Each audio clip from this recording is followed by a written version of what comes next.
Hello everyone, if this is your first time meeting me, my name is Paula. I am a certified life coach, speaker, author, and founder of Beautifully Made. If you are tuning in from my YouTube channel or you're listening over on my podcast, I just want to say welcome. I am so excited to have you listening to me today or watching me today, and let's go ahead and jump right in. So from the title of this, you can see that we're talking about relationships. Yep. Breakups and broken hearts. It's been a minute since I've talked about relationships, and this has been something that has been on my heart for some time now. And so I decided, hey, let's go ahead and make the next YouTube video and the next podcast episode all about relationships. I have not met anyone in life as of yet that has not experienced a broken heart, that has not experienced a breakup.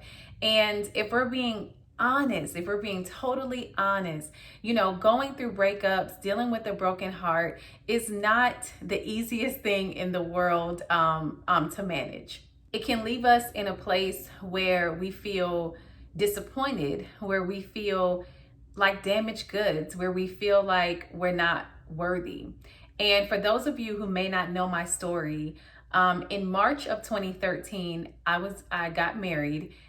And then in December of 2014, I was divorced.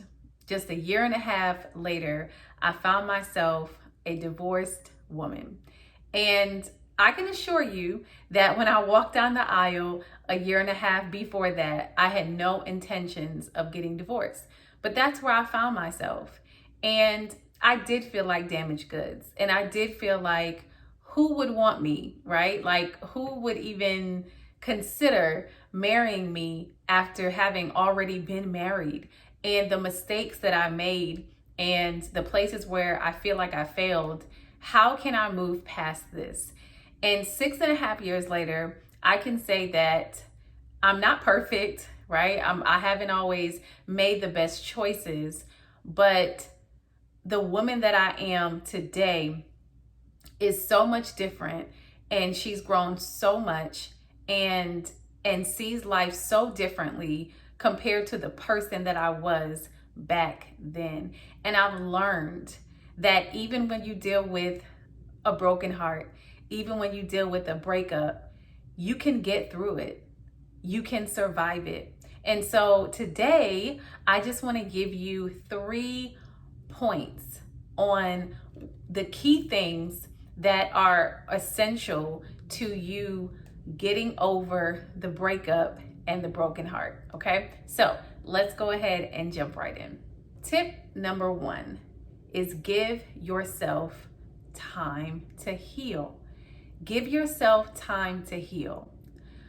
When I got divorced, I made the mistake of entertaining someone right off the bat, right? That is a huge mistake.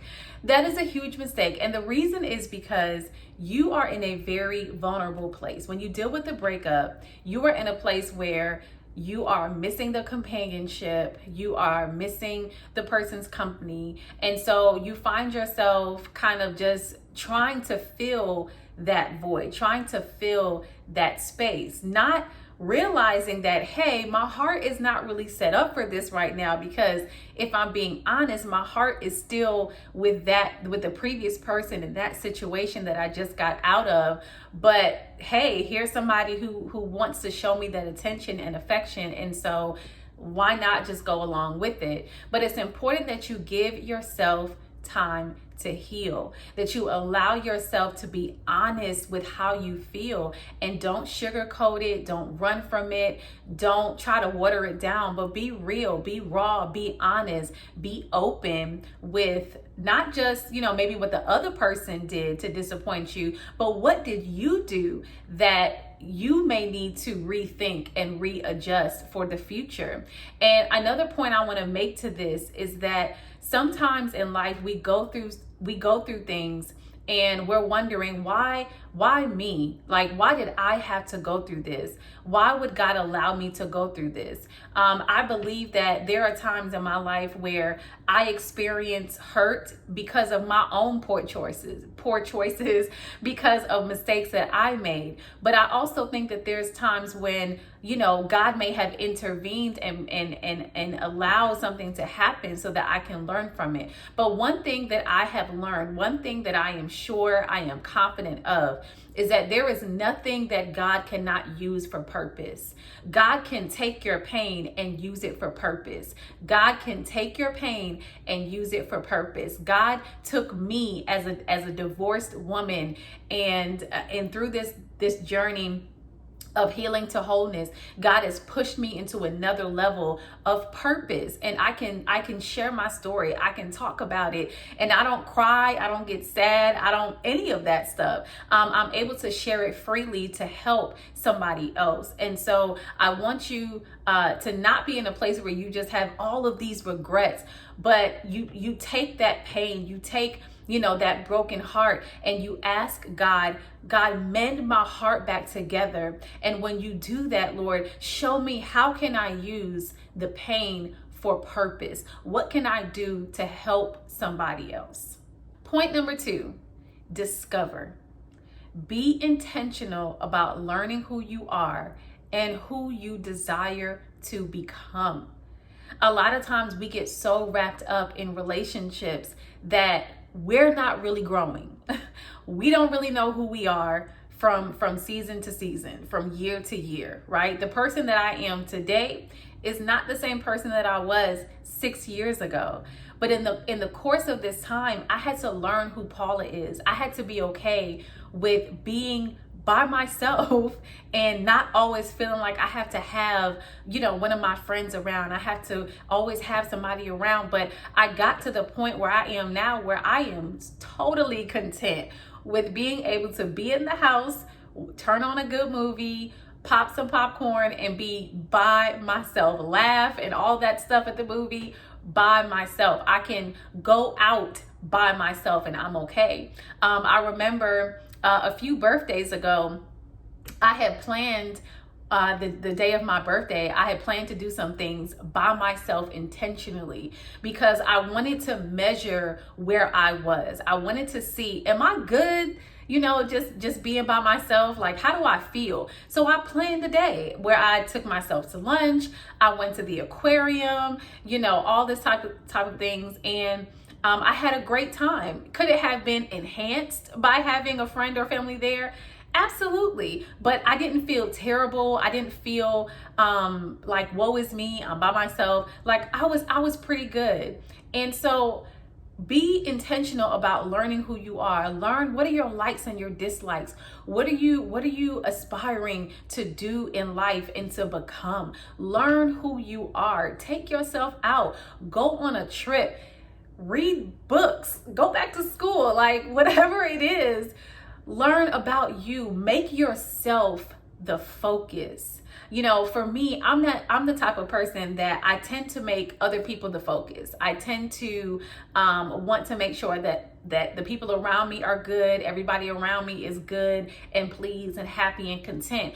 And I'll put myself on the back burner. But the Lord has really been really ministering to me about that. And I'm learning the importance of putting Paula first. Not to say that I just ignore everybody else, but I'm learning how to make sure that I am carving out time for me, whatever that may look like. Whatever, it could be being in the house, or it could be going out somewhere. But whatever it is, I have to make time for Paula. I have to be able to measure my own growth and progress in life.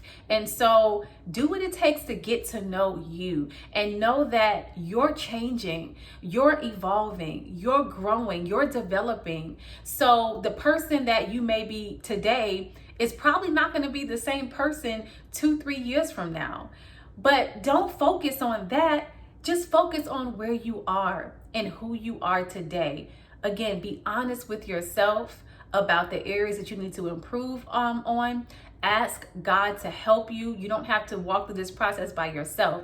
Listen, God created you, okay? He knows the very depths of your soul. There's nothing about you that God does not already know. You may not have come into the realization of it yet, but God knows it. He knows the very depths of our hearts. And he's so gracious enough that he will walk with us as we deal with those things that need to be dealt with. He will walk with us and purge us of what needs to come out and fill us with what we need. And so allow yourself to walk with God in the process and have him to show you areas where you may need to improve and develop on, and areas where you keep going. You're good. This is good. This is great. But just know that you are not by yourself in the process. God is with you. And if you get nothing else from this, know that God desires for you to be the best version of who he has created for you to be. I can assure you of that. Okay? All right. Number 3, prepare and position.